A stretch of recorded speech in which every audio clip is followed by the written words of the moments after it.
자, 안녕하십니까. 안녕하세요.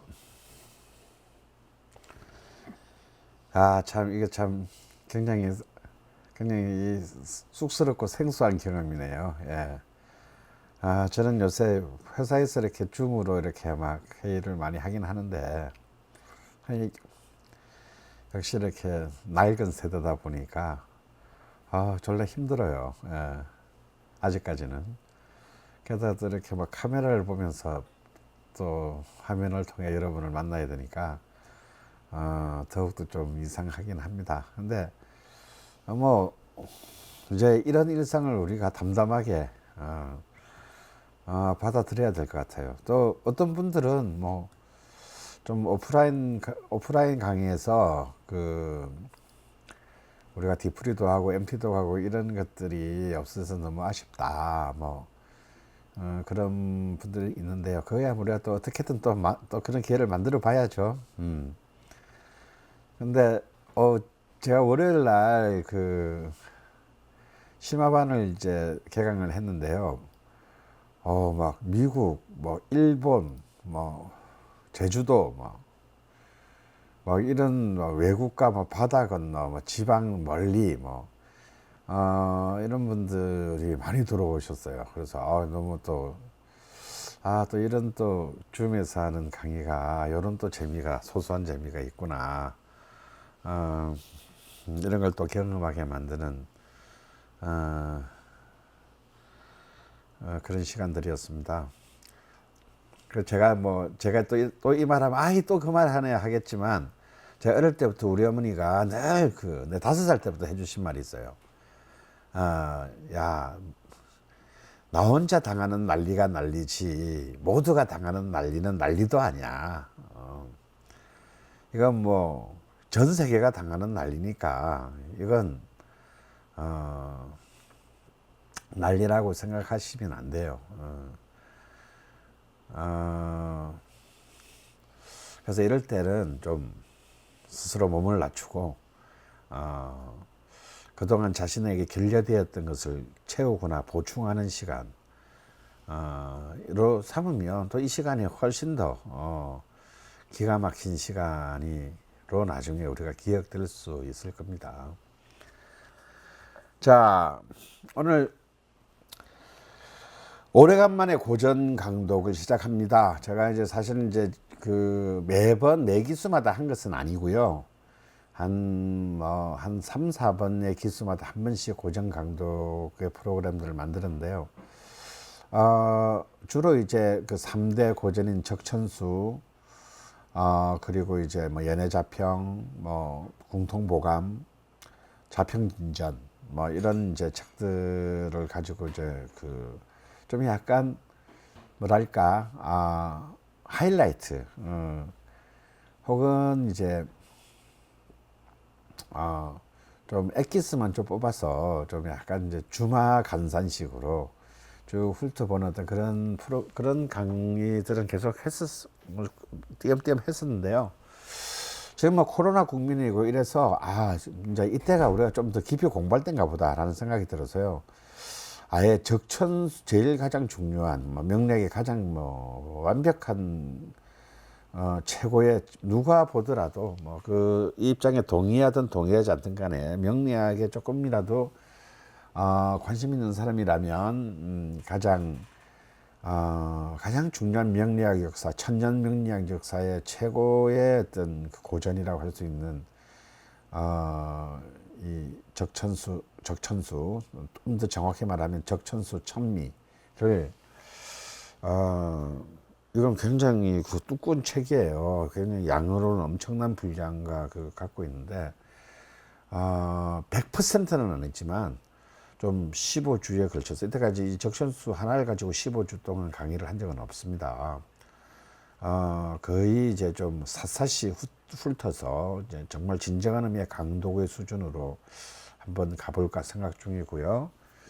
이후로도 나머지 책들, 나머지의 저서들도 전부 이렇게 짧으면 짧은 대로 조금 길면 길면 대로 이 강독의 프로그램들을 올해 내내 한번 만들어 볼 생각입니다. 여러분 혹시 이제 저와 같이 기초반이나 심화반을 들으셨던 분들은 명리학의 고전에 대해서 제가 별로 수업 시간에 얘기하지 않잖아요. 그리고 하면서 좀 오히려 기초반 할 때는 고전을 이렇게 안 보는 게 좋다. 뭐 이런 얘기까지도 많이 했었죠. 왜냐하면 이제 이 우리가 고전은 고전인데 이 고전을 굉장히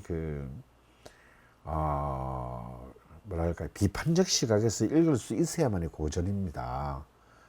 이 고전이라는 게 경전이 아니거든요. 이걸 그대로 막 그냥 막 무식하게 막 충성심을 가지고 달달 외우고 신봉한다고 해서 저는 옳은 길을 가게 될 것 같지 않습니다. 왜냐하면 그 고전이라고 하는 것도 나나 여기 앉아 계시는 여러분들만큼 한계가 많은 인간이 쓴 책에 불과한 것이고, 그리고 모든 어떤 인간의 그 활동들은 자신이 속한 시대와 사회의 환경에 의해 영향을 받게 됩니다. 그런 예를 들어서 봉건 시대, 봉건 왕조 시대의 배경, 그때의 어떤 인간의 삶과 지금 4차 혁명제를 앞둔 이제 이 후기 자본주의 시대의 삶의 질서는 완전히 다르죠. 그러니까 컨텍스트가 달라지는데 어떻게 텍스트가 영원할 수 있겠습니까?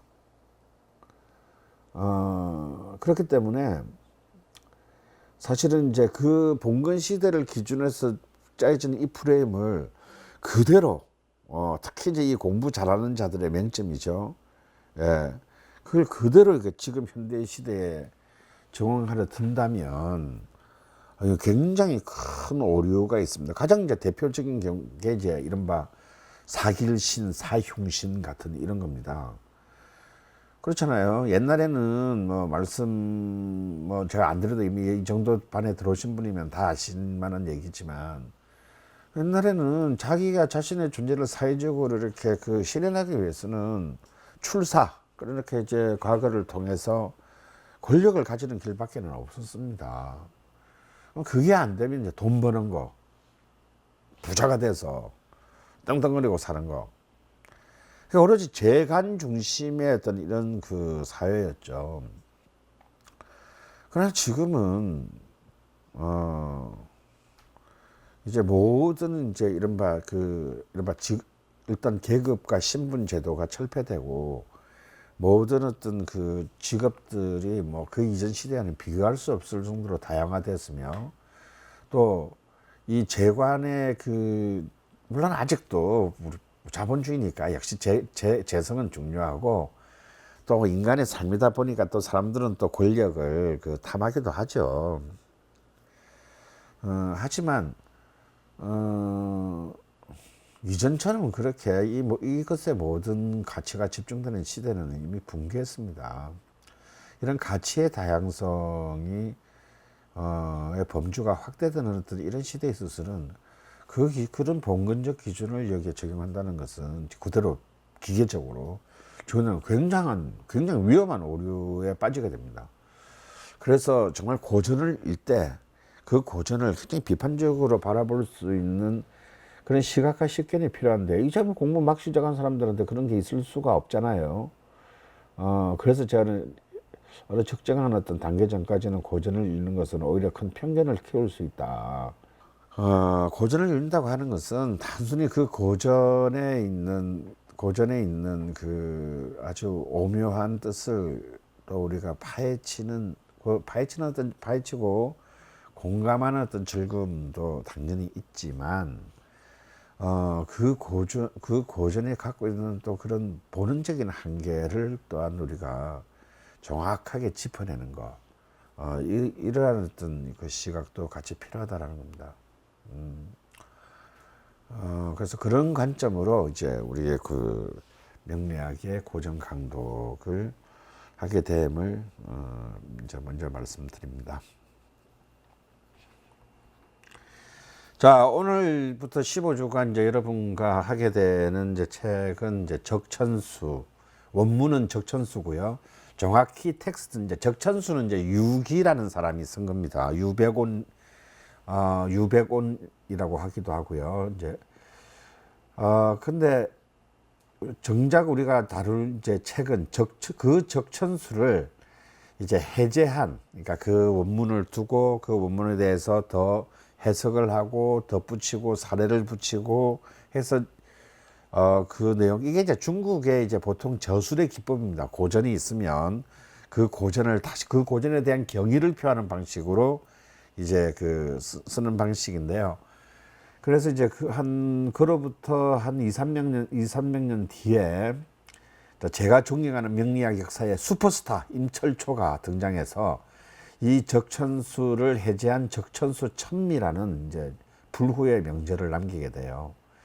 그래서 이제 우리 수업의 텍스트는 바로 이 적천수 원문을 포함하고 있는 적천수 천미다 라는 뜻은 좀 이따 말씀드릴게요. 그 책을 가져갑니다. 그래서 이제 그 중에서 적천수 천미에 관해서 이제 우리 번역본들이 굉장히 많이 있어요. 여러 종류가 있는데 지금 제가 쓰는 텍스트는 적천수 강해라는 구경회 씨가 그 번역한 동학사에서 나온 책입니다. 적천수 강해요.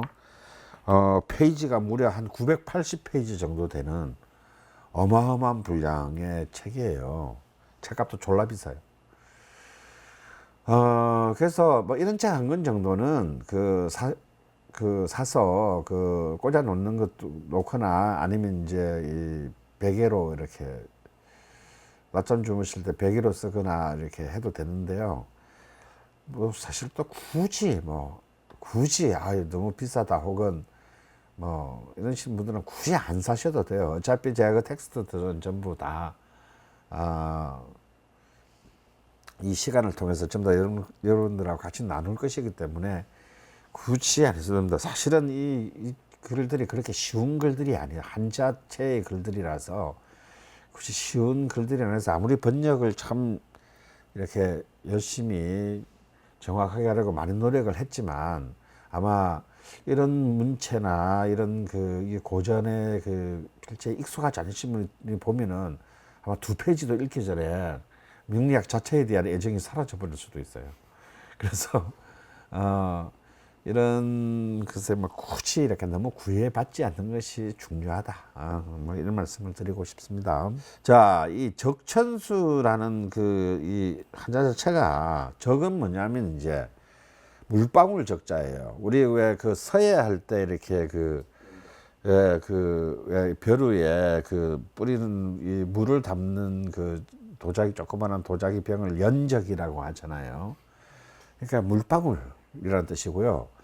천은 글자 그대로 하늘천, 하늘, 그리고 수는 우리 무엇의 정수 할 때 그 숫자예요. 핵심.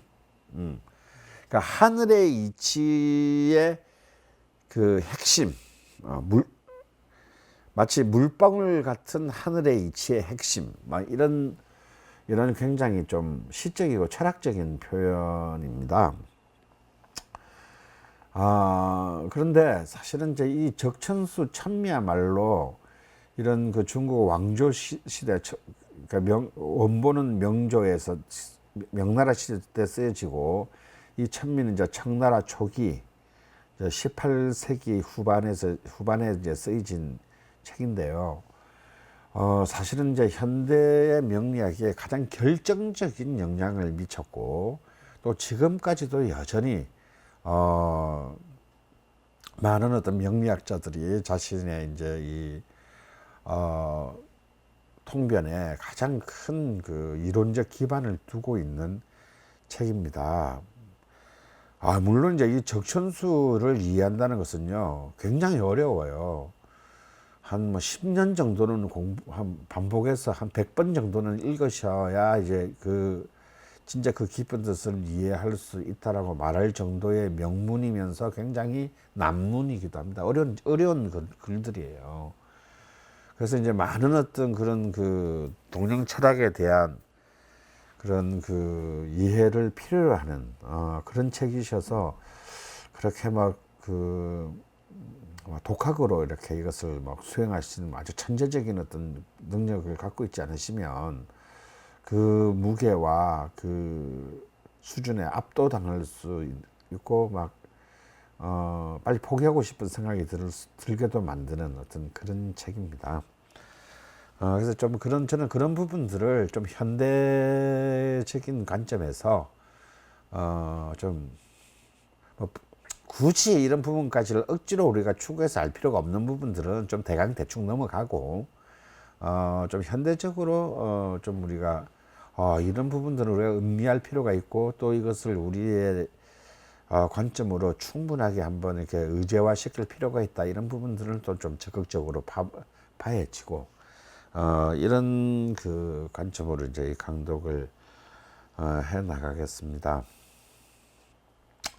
자, 그러면 이제 이 적천수라는 것을 이르기 전후에 어떤 명리학의 어떤 이 저술의 고전의 역사를 한번 훑어볼 필요가 있을 것 같아요. 그래서 이 보면서 적천수가 어떤 위치를 갖고 있고 어떤 의미를 가지고 있느냐, 이제 이런 것들을 여러분이 좀 입체적으로 한번 적천수에 본격적으로 들어가기 전에 이해를 좀 해주시는 것이, 그래서 좀 이렇게 이 천년의 역사에서 이 적천수 그리고 적천수 천미가 어떤 이제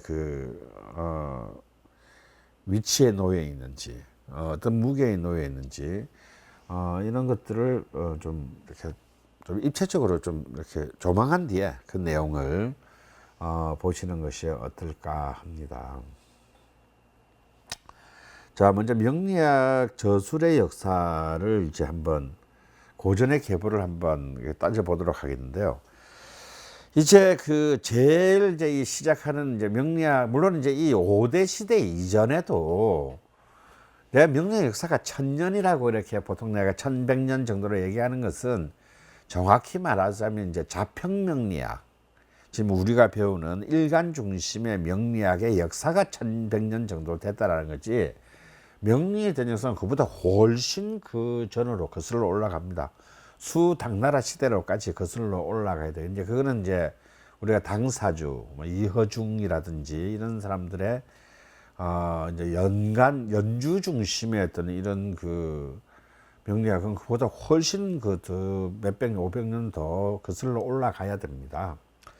근데 이제 지금 현재 흔히 이제 옛날에 그래서 그런 시대를 그 옛날 이제 이 자평 명리학이라고 부르는 이전 시대를 보통 우리 성경도 신약 구약 하잖아요. 그래서 이제 그걸 구법이라 그래요. 구법, 옛날의 법이 체계다라고 하고, 이 자평 명리학 이후를 신법이라고 합니다. 그래서 이제 이 자평 명리학의 출현, 이 시점을 이제 이른바 명리학 역사의 기원 전과 기원 후로 나누는 이제 그런 기준이 되는 것이죠. 그래서 이제 언제나 그 첫 번째 놓이는 사람이 바로 자평명리학의 그 자평의 주인인데, 이게 이 본래 언제나 기원이라고 하는 것이 좀 약간 기원이라고 하는 게 좀 어떻습니까, 여러분? 좀 모호하거나 어렴풋한 경우가 많잖아요. 명리학도 그렇습니다. 그래서 우리가 흔히 자평하면은 이런 이제 송나라 시대 전에 이제 직전에 5대 시대의 자평 서거의라는 사람의 호가 자평이었는데, 이 사실은 또 그 뒤에 송대에 등장하는 서승이라는 사람이 있어요. 성도 서시야. 근데 이 사람 호도 자평이야. 그래서 정말 자평이 서거의를 말하는 거냐, 5대 시대의 서거의를 말하는 거냐, 송대 시대의 서승을 말하는 거냐, 이걸 가지고 또 많은 또 논란이 있습니다. 사실은 그 둘이 같은 사람이다, 이런 주장도 있고, 아니다, 이 둘도 아니고 전혀 엉뚱한 사람이다, 이런 이제 막 제3의 주장을 하는 사람도 있고요. 근데 지금은 그 두 사람은, 다른 사람은 확실하다. 근데 해필이면 같은 서시고 해필이면 호가 같은 자평이었다. 이렇게 정리를 하게 됩니다. 그래서 이제 이 이제 5대 시대에 등장한 이제 바로 이제 신법의 새로운 역사를 열어젖힌 사람이 이제 자평서거의라는 사람인데요. 이 사람은 이제 명통부라는 이제 이 새로운 어떤 명리학 체계를 썼습니다. 근데 이 명통부도 한번 이거는 그렇게 두껍지 않은 책이니까 우리가 한번 좀 언젠가 기회가 되면 한번 같이 강독을 해볼 수 있는 일종의 약간 뭐 고고학적인 느낌이 있는데 이게 놀라운 책인 게요. 이미 이때 그 이 책에서부터 이제 일간 중심의 일간 중심의 이제 그 명리학의 체계가 처음으로 등장한다고 흔히 얘기하고 있습니다.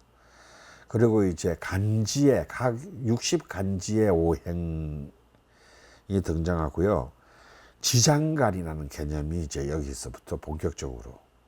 자, 지장간이 뭡니까?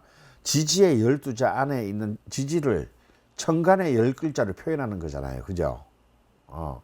이 지장간의 개념이 이제 이 명통부에서 이미 등장합니다.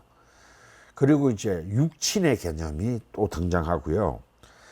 다음에 대운과 세운 그리고 격국 이런 개념이 이미 이 자평서거의 명통부에서 이미 등장했다는 거. 그런 점에서 이제 이 새로운 명리학의 역사가 시작되는 바로 그 첫 번째 지점이다라고 할 수 있고요. 결국 이제 이 명통부는 일간을 주체로 보고 원령을 중시하는 이제 전형적인 이제 그 이른바 새로운 명리학의 어떤 시대를 연 첫 번째 책이고요. 또 이제 격국이라는 개념을 격이라는 개념 어떠한 명식을 판단하는 어떤 하나의 판별의 기준으로서의 격국이라는 개념이 등장했고 또 왕상휴 수사 아시죠? 이런 이제 오행간의 이제 그 오행간의 어떤 이 이제 관련 체계가 등장했고 그 다음에 이제 억부용신법이 이미 물론 초보적인 것이긴 하지만 약한 힘은 돋아주고 강한 힘은 억누르고 약한 힘은 부양해주는 이 억부용신이라는 개념이 이제 드디어 출현하게 됩니다. 그래서 이제 이 바로 송대로 적어 들게 되면 우리에게 이제 익숙한 또 다른 자평서성이라는 사람이 이제 이 이론을 물려받아서 연해라는 책을 써요. 근데 우리는 이제 우리가 알고 있는 게 연해자평이잖아요. 이제 최초의 어떤 명리학의 집대성한 고전어법이 연해자평인데 이 연해자평은 별게 아니고요. 자평서성이 송나라 시대에 쓴 책은 연해자평이 아니고 연해입니다. 그리고 또 연원이라는 이제 비결집을 또 속편으로 써요. 근데 이 내용이 많이 겹쳐. 그래서 이제 송나라 다음 시대인 명나라 시대 때, 다음 시대는 아니지, 송원명이니까. 원나라 시대가 지나고 이제 명나라 시대 한 300년이 지나고 난 뒤에 명나라 시대 때 당금지라는 이제 학자가 이 연해와 연원을 합쳐서 다시 새롭게 책을 편찬한 책이 연해자평이고 이 연해자평은 이제 그 뒤로 이제 명리의 가장 이제 the first classic 명리 theory로 이제 그 불멸의 이제 그 반열에 이르는 것입니다. 그래서 이제 연해자평은 제가 한번 강독한 적이 있는데요. 약간 좀 산만한, 아무래도 이게 좀 완벽하게 체계적으로 딱 이렇게 왁구가 이렇게 갖춰져 있지는 않아요. 조금 산만하기는 한데도 이제 이미 이제 이 연해자평에 이르게 되면 금묘화실론이라든지 이제 아주 이제 그도 그 이후에 이제 400~500년 동안 이제 명리학계를 지배하게 되는 금묘화실론이라든지 이제 그 아까 명통부에서 제시되었던 격국의 개념을 18개로 이제 분류해 가지고 이제 그 격국의 이론을 아주 나름 섬세하게 설명을 한다든지 하여튼 현대 그 신법 체계의 명리학에 있어서의 대부분의 이론, 용신에서부터 신살에 이르기까지 대부분의 어떤 그런 이론들이 총망라 정리 수용되어 있는 것이 바로 이제 이 연해자평입니다. 근데 이제 아무래도 이제 이 연해자평은 이제 워낙 이제 오래된 시대의 것이다 보니까 현대에 물론 이제 옛날에는 이 책 한 권만 보고도 이제 막 명리학 남의 사주 봐준다고 이제 막 그 설치는 분들도 굉장히 많았을 터인데 그러나 이 책은 지금 현대의 관점에서 본다면 굉장히 많은 그 빈틈이 제 관점에서 본다면 보이고요.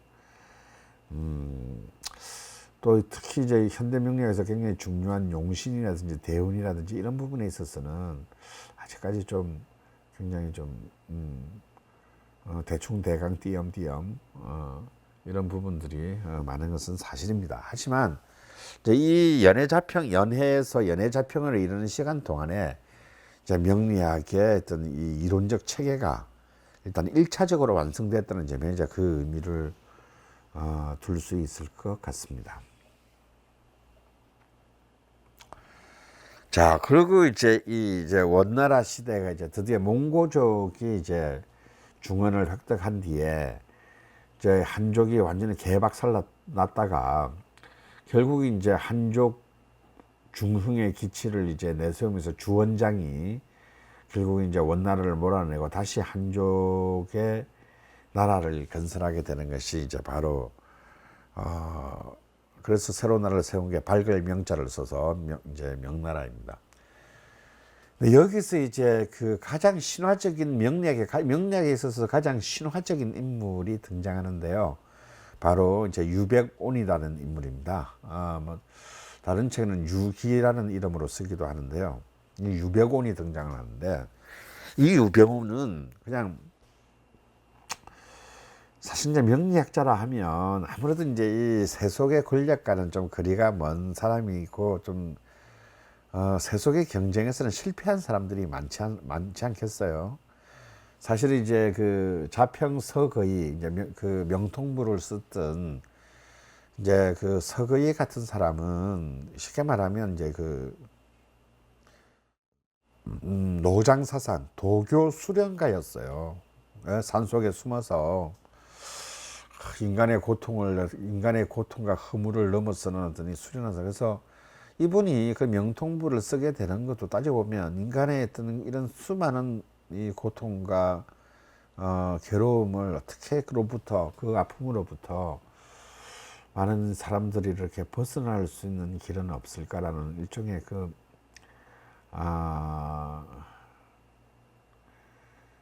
어떤 사람에 대한 인간에 대한 어떤 그런 아픔에 공감해서 이런 책을 쓰게 된 것인데요. 이 유백원은 달라요. 유백원은 완전 당대 최고의 엘리트 슈퍼스타였습니다. 바로 이제 그 명나라를 세운 주원장의 왼팔. 그러니까 이제 우리가 흔히들 이제 그 군사라 그러기도 하고 책사라고 하기도 하죠. 그래서 중국의 그 긴 역사를 통해서 3대 책사를 규정하는데요. 여러분 잘 아는 이제 총나라 시대 때 유비의 제갈공명, 그다음에 이제 그 한나라 그 전에 한나라 시대 때의 그 유방의 책사였던 장량, 이 장량과 제갈공명과 더불어 중국 역사의 3대 책사로 꼽히는 인물이 바로 유백온이니 이 사람이 가지고 있는 정말 그 파워는 어마어마한 사람. 그러니까 이분은 기본적으로 일단 학문은 웬만한 문과 학문은 다 통달하고 그다음에 천문학에서 이렇게 이렇게 풍수지리에 이르기까지 정말 거의 시대 경지에 도달한 그런 이제 희대의 천재였다라고 볼 수 있습니다. 그 사람이 이제 근데 이제 보통 어떻습니까, 여러분? 토사구팽이라는 말이 있잖아요. 이렇게 권력을 잡을 때는 이런 사람 필요로 하지만 권력을 잡고 권력자는 이제 이때부터는 이제 이 자기 옆에 왼팔 제2인자들을 두려워하죠. 박정희도 그랬잖아요. 그래서 이제 보통 인자의 숙명은 한신이 그랬고 장량이 그랬듯이 이제 유일하게 제갈공명만이 그래도 이제 천수를 누렸다고 볼 수 있고 전부 바로 그 자신의 주군에 의해 비참한 결말을 맞는 경우가 중국의 이제 뭐 역사를 읽어보면 대부분의 경우가 그런데요. 유병훈도 자신이 그렇게 될 운명이라고 당연히 알았겠죠. 그래서 드디어 천하 통일을 이루었을 때 유병훈은 깨끗하게 모든 권력에서 이렇게 권력을 포기하고 저는 진짜 더 이상 욕심이 없고 한족이 다시 우리 중원을 회복한 것에 대한 것만으로 너무너무 만족하고 소인은 이만 제 직무를 마쳤사오니 제 고향에 들어와서 조용히 숨만 쉬며 살겠습니다 하고 잽싸게 귀향해버려요. 근데 그리고 난 뒤에 또 주원장은 저 새끼가 또 저러다 등 뒤에다 송곳 꽂는 거 아닐까 막 그래서 막 떠보기도 하고 막 그런데 끝까지 그 어떤 그 세속적 욕심을 다 버리면 버렸다기보다 잘 숨겨서 자기 명대로 살았다라고 하는 이제 그 뒷얘기가 전합니다. 아주 현명한 사람이죠. 예. 그게 이제 나아갈 때와 물러갈 때를 어찌 보면은 굉장히 정확하게 자신의 천명을 알았기 때문에 목숨을 어쩌면 부지할 수 있었던 지혜가 이 사람한테는 있었던 것 같습니다. 그래서 결국 이 사람은 이제 그런 은퇴에서 물러나 있을 때, 그런 이제 그 우주의 이치와 그 우주의 이치를 기반으로 한 인간의 운명에 대한 정말 글을 쓰게 되는데 이 적천수는 그러니까 그래서 쓴 게 적천수예요. 근데 적천수는 사실 거의 시라고 볼 수 있습니다. 이론 책이라기보다는요, 굉장히 추상적인 그 수사학을 가진 그리고 완벽한 어떤 문장력에 기반한 아름다운 시입니다. 우주와 인간에 대한 시라고 할 수 있어요. 우리 같은 평범한 사람은 이 자체의 원문만 본다면 이 속에 담기는 깊은 뜻을 알 길이 없어요. 근데 이 짜잔하고 이 위대한 원문을 우리의 이제 이렇게 세속적인 저 같은 사람에게도 이렇게 이해될 수 있게 쫙 풀어준 사람이 이제 나중에 등장하는 이제 청나라 시대 때 등장하는 이제 임철초라는 슈퍼스타다. 임철초는 자기의 책을 쓰지 않고도 이 적천수를 해제했다는 것만으로 완벽하게 해제했다는 것만으로 명량 역사의 최고의 슈퍼스타가 된 인물이에요.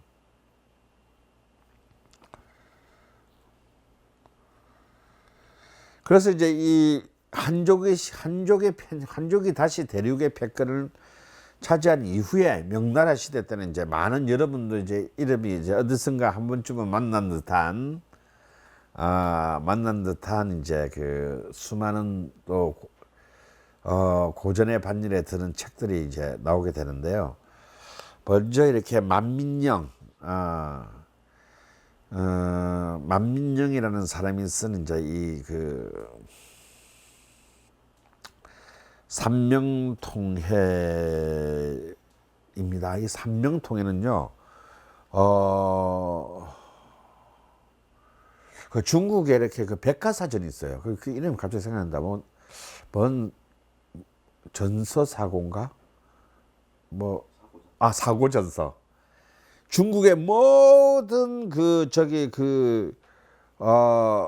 학문을 집대성한 이게 이제 이 사고전서인데요.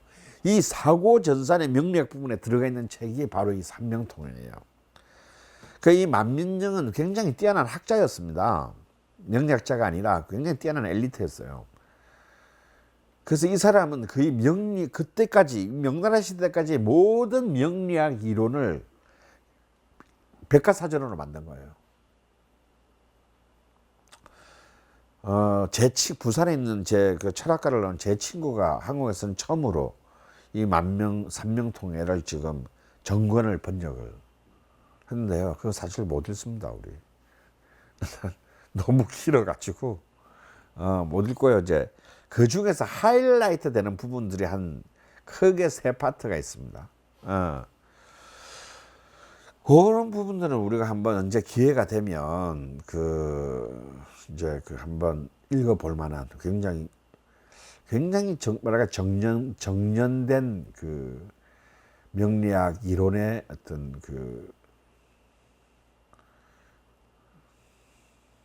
뭐랄까 이론의 어떤 정수를 모으는데, 특히 신살에 관한 한 이 삼명통해가 신살의 모든 것, 당신이 알고 싶은 신살에 관한 모든 것을 완벽하게 다 모아놨습니다. 그래서 이것도 언젠가 우리가 한 번쯤은 만나봄직한 그런 책이 되겠고요. 자, 그 다음이 이제 이 명리정종이라는 또 책인데요. 이제 이 명리정종은 이 장남이라는 사람이 있었습니다. 근데 이제 중국에서는 명리정종이라면 잘 모르고요. 이 장남의 호가 신봉이거든요. 신봉통고라는 이름으로 더 유명한 책인데요.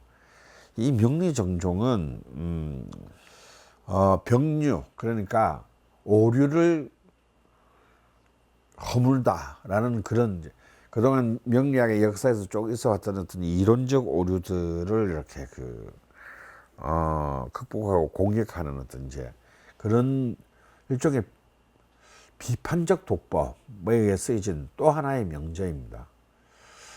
근데 이제 이 명리정종이 아직 우리나라에는 번역이 되기는 했는데 아직까지 좀 번역이 완벽하게 된 책이 아직 없어서 제가 여러분들과 같이 아직까지 좀 나누기에는 조금 거시기하긴 한데 굉장히 잘 쓴 책이고요. 그리고 이제 이 명리정종은 이 명리학의 역사에, 이 명리학 이론의 역사에서 처음으로 실제 사례를 감명하는 실제 감명 사례들을 처음으로 이렇게 달아나 가지고 우리의 이해를 굉장히 높이는 책인데, 특히 이제 이 명리정종에서 굉장히 유명한 새로운 이론들이 등장하는데, 여러분 개두절각 기억나세요? 개두절각. 표정들이 어둡다. 고개를 끄덕이시는 분도 있지만 당연히 아셔야 되는 거겠죠. 예, 개두절각 이론이 처음 나온 게 바로 이 명리정종이고요. 다음에 이제 내가 건강용신 그런 얘기 한 기억나시죠? 이게 사실 이제 그게 병약용신을 말하는데 이 고립된 고립용신, 내가 고립용신 혹은 건강용신을 얘기하는 이 병약용신이 또한 출현한 것도 명리정종입니다. 그래서 참 이 책도 아주 의미 있는 책이라고 볼 수 있고요. 다음에 누가 쓰는지는 알 수 없는, 뭐냐면 또 명리학이라는 게 한편에 이제 이렇게 이런 밝은 세상의 학문은 또 굳이 아니다 보니까 약간 저자들이 이렇게 알 수 없고, 또 막 이놈 저놈 손을 막 옮겨가면서 막 이렇게 내용이 이제 좀 달라지고 혹은 편집이 달라지고 이런 경우가 굉장히 많은데요. 그 중에 이제 아주 유명한 책이 난강망이라는 책입니다. 이 난강망은 한때 이제 이 조후용신의 금자탑을 만들게 돼요. 그래서 한때 우리나라 이제 뭡니까, 시장 명리학 시장에서 이 난강망이 한때 이렇게 막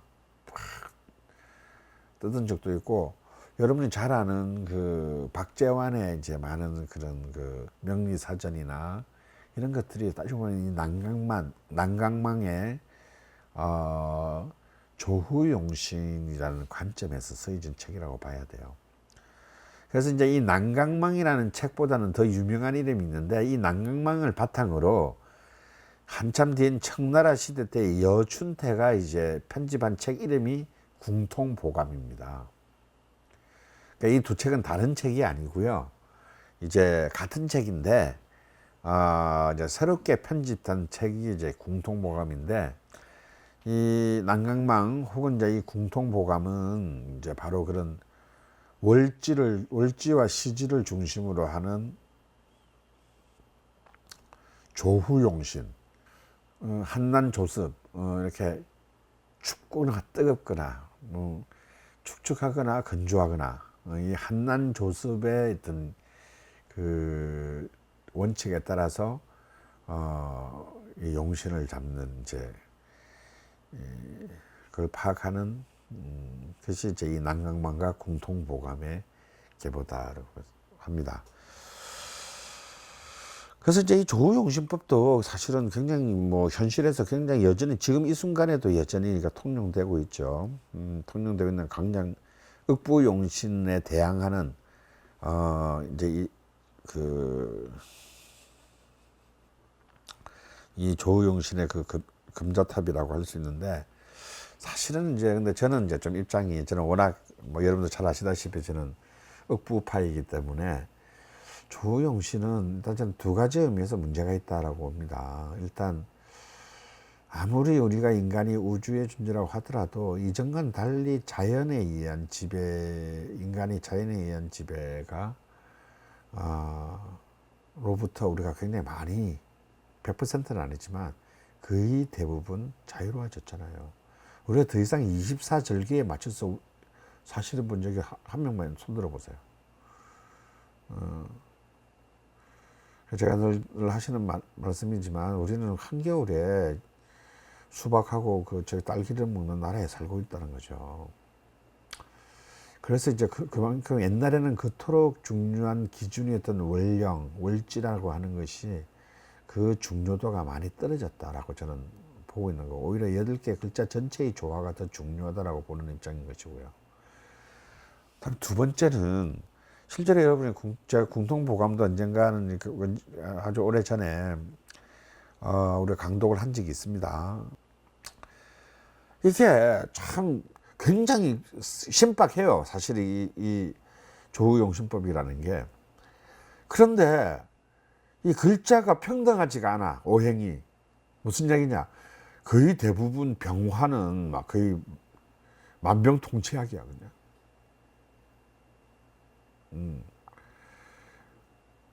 그러니까 사오미 월 아니면 병화가 대충 다 용신이에요. 그래서 이거 병화 못 가진 놈은 뭐 저같이 병화가 없는 인간들은 너무 열받아. 그래서 이제 좀 이런, 좀 보면은 뭐 약간 코에 걸면 코걸이, 귀에 걸면 귀걸이, 대충 병한테 다 몰아주고 끝내는 막 이런 부분이 적지 않아 가지고 저는 좀 약간 이렇게 신뢰가 안 가는 좀 그런 부분이 있습니다. 하지만 제가 몇 번이고 강조했듯이 이 억부용신법도 한계가 있단 말이지. 어떤 경우 이제 오행이 아주 화창하고 일간의 억부를 규정할 수가 없을 정도로 이렇게 팽팽히 균형을 맞춘 이제 그러니까 중화의 사주들, 이런 경우들은 사실 억부로서 판단하기가 굉장히 어렵습니다. 이럴 때에 사실 이제 큰 도움이 되는 것이 한난조서부에 의한 이 조후용신법이니까, 또 조후용신을 또 우리가 완벽히 무시해서는 저는 또 아니 된다, 이렇게 보고 싶습니다. 자, 이렇게 해서 이제 그 청대 이제 명리학에 이제 완전히 폭발하게 되는 이제 이 청나라 시대로 들어오게 되는데요. 자, 제일 먼저 이제 진지린이 쓴 명리야건입니다. 이 진지린은 사실은 호인 소암을 써서 진소암이라는 이름이 훨씬 더 유명한데요. 이 사람은 예부상서, 우리로 치면 예조판서까지 이를 정도로 엄청나게 출세를 한 정말 당대의 엘리트였습니다. 그런데 이제 말년은 좋지 않았어요. 유배지에 가서 유배 생활 끝에, 긴 유배 생활 끝, 7년이 넘는 유배 생활 끝에 죽는데, 사실 이 진소암은 이 본인보다 이분의 와이프가 더 유명해요. 이 와이프가 굉장히 당대에 뛰어난 시인이었고 아주 재색을 겸비한 아주 그런 굉장히 청대 유명했던 아티스트였나 봐요. 근데 이제 이 진소함이 쓴 명리야근이 이제 이 청대 초에 그 굉장히 유명한데요. 이 야근이라는 말을 알 수 있듯이 이건 약간 명리학 약간 다이제스트 팟. 역시 출세한 놈들은 달라요. 저처럼 이렇게 막 기초 심화 어쩌고 이렇게 막 들어도 몰라서 다시 기초부터 듣겠다는 분들이 지금 많이 있는데, 이 사람은 야 명리학 왜 이렇게 어려워? 야 좀 역시 간단하게 좀 바로 판별할 수 없어? 이제 약간 이런 문제의식에서 쓴 책이 명리야근입니다. 그래서 이제 좀 약간 명리를 좀 공식화 시켜가지고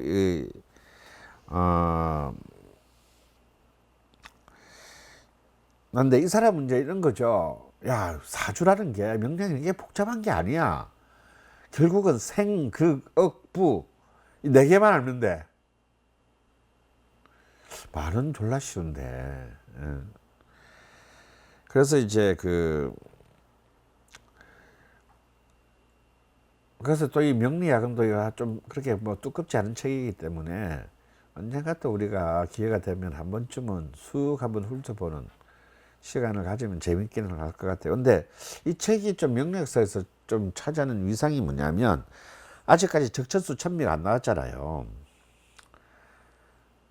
흑부용신법에 이제 드디어 이때까지는 사실은 격국용신법이 더 힘이 있었고 그 다음에 조후용신이 힘이 있었는데 드디어 이 야근에서 아니야 억부가 중요해.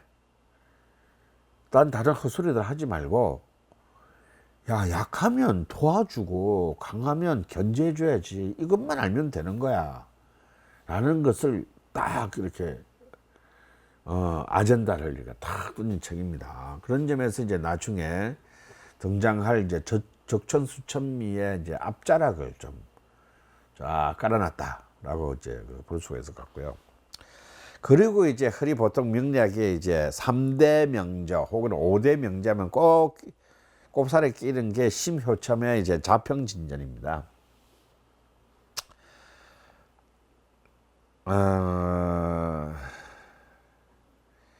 이것도 이제 번역이 돼서 나와 있는데 저는 좀 쉐시해요. 이건 정말 전형적인 우파 명리학적인 책이고, 근데 이제 격국 이론을 하는 사람에 있어서는 거의 뭐 경전과 같은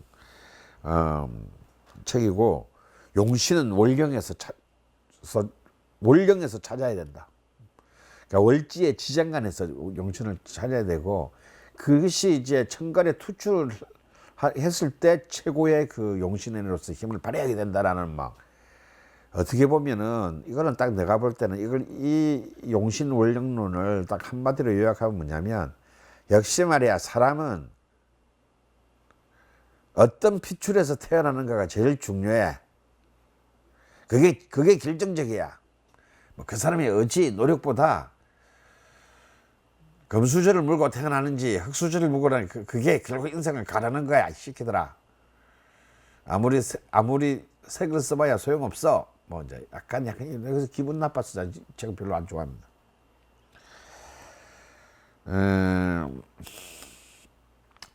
그리고 저는 막 이 사람이 워낙 뭐 이 사람은 정제정관 너무 좋아하는 거. 정제정관정이 이 사흉신과 막 그 사길신에 대한 이 신망이 너무 높아서, 이 정자 시리즈에 대한 신망이 너무 높아서 좀 살짝 칠 수가 없고요. 근데도 역시 심효청은 바보가 아니기 때문에, 근데 좀 재밌는 좀 진화가 여기서 일어나는데, 그전에는 사형신에 들어간 그 편인을요, 이분은 편인을 나쁘게 보지 않아요. 편인도 거의 정인하고 같은 대우를 해줍니다. 이게 그나마 이 보수파의 이론 중에서 이제 한 발짝 진전한 거고요.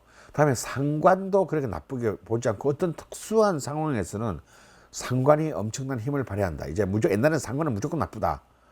뭐 이런 것이었는데, 이제는 그렇게 이제 보지 않는 이제 뭐라 그럴까, 여전히 사길신을 옹호하면서도 어떤 특수한 상황에서는 이런 글자들이 힘을 발휘할 수 있다. 어쩌면 더 큰 잠재력을 터뜨릴 수 있다. 이제 이런 이제 그 진전을 보인 것이 이제 자평진전의 굉장히 큰 역할입니다. 그래서 이제 이 그 자평진전은 이제 곧 도래하게 되는 억부용신법과 이제 지금 현재도 그렇잖아요. 현재도 많은 명리학자들은 이제 격국으로 이제 용신을 추출하고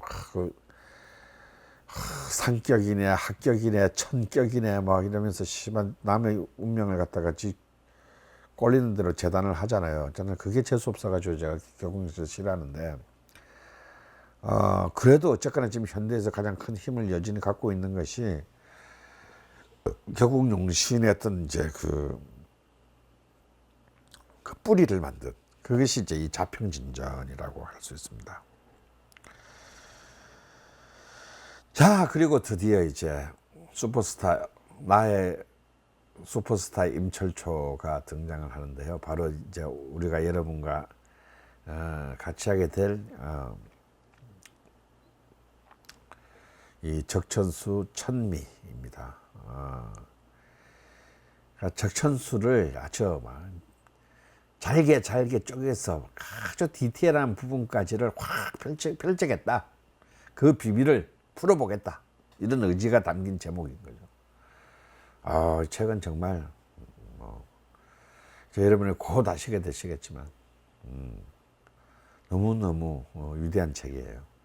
저는 이 임철초가 쓴 이 적천수 천미가 아니었더라면, 물론 나중에 이제 20세기에 와서 서라고라는 사람이 적천수 징이라는 또 적천수의 그 또 해제판을 내기는 해요. 하는데 그래도 저는 이 임철초의 적천수 천미가 아니었더라면 명리학이 오늘날처럼의 어떤 이런 파괴력을 가지게 되었을까라는 점에서는 좀 의문을 가질 정도로 그동안큼 중요한 책이 되겠습니다. 그리고 이제 청나라 시대가 끝나고 이제 근대 중국 중화민국의 시대를 이제 일어나서 이제 나온 20세기 초반의 슈퍼스타가 이제 서나고라는 사람인데요. 이 서나고는 아까도 이제 말씀드렸던 이제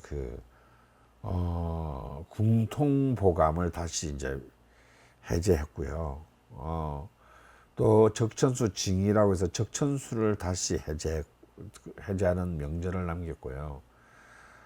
그리고 이제 그 자평진전도 결국은 자평진전 평주라는 또 자평진전을 해제하는 또 명저 3대 명저를 남겼습니다. 그리고 자신에 의한 이 자신의 이론에 의한 이때까지 모든 명리학의 이론을 총괄하는 자평수원이라는 또 명제를 남겼어요. 이거는 이제 우리나라에도 한 3권 분량으로 이렇게 번역되어 있는데요.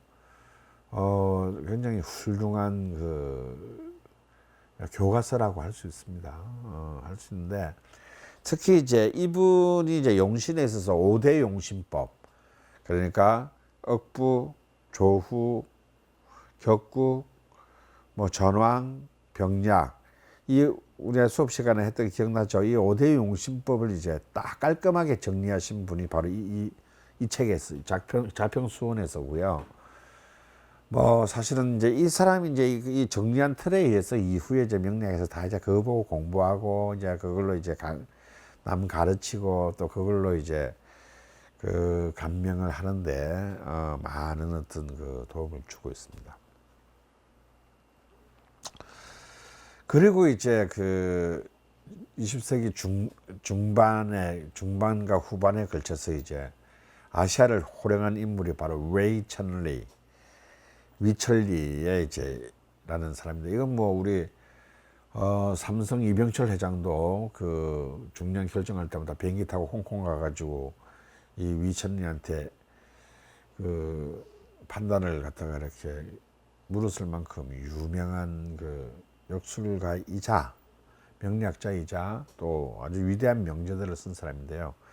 이 사람이 꽤 많은 책을 쓰는데 그중 대표적인 책이 이제 이 명학강의라는 그런 책을 썼습니다.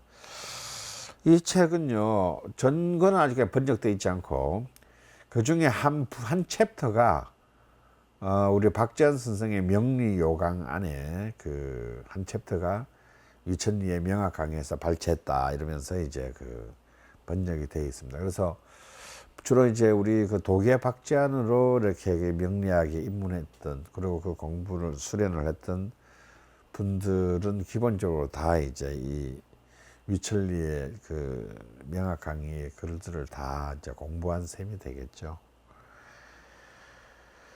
자, 이렇게 해서 일단 명통부부터 시작해서 명학 강의 이르기까지 중국 명리학의 고전에 했던 이 그 역사들을 한번 꽤 시간이 걸리나 한 시간에 걸쳐서 훑어보았습니다. 자, 이런 그 흐름 속에서 자, 우리는 적천수 천미라는 것이 존재한다. 그리고 이제 그 적천수를 이제 우리가 이제 실제로 실물들을 이제 여러분과 곧 만나게 되겠습니다.